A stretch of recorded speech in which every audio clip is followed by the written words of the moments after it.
hapon sa tanan mga katrabaho ko. Ipakita ko sa inyo ang aming ginawa dito sa warehouse namin. Pag-in namin sa umaga, alas 7,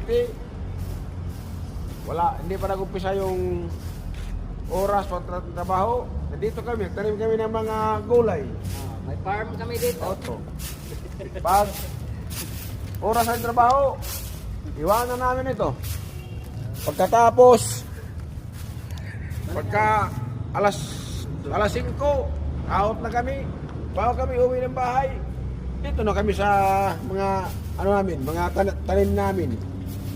Ngayon, pag kailangan namin mag-utan kami, dito lang kami kukuha. Di fresh yung ulam namin. Halos araw-araw. Ito ang ulam namin kasi wala kaming pira. Wala kaming pambili sa ulam. Oo. May sahod naman kami, pero tama, pambili ng bigas. Pang ulam, makakain lang kami ng masarap na ulam kung magsweldo. Mga 3 araw, wala ng pira. Ito, utan na naman kami. Puro kami utan. Ito, kami lahat. Oh. Ito na kamu lihat. Asa naman ka, boss? Tanungin mo sila yung kasamahan natin. Boss, Oh. pwede ka matanong saglit.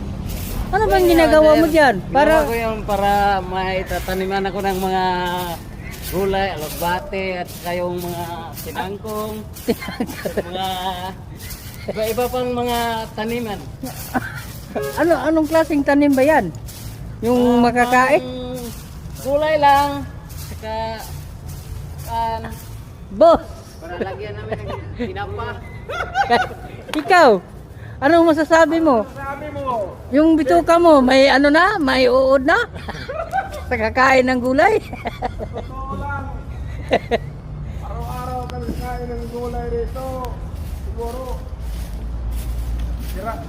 magtitira na sa amin yung mga, anong pangalan yung mga uod?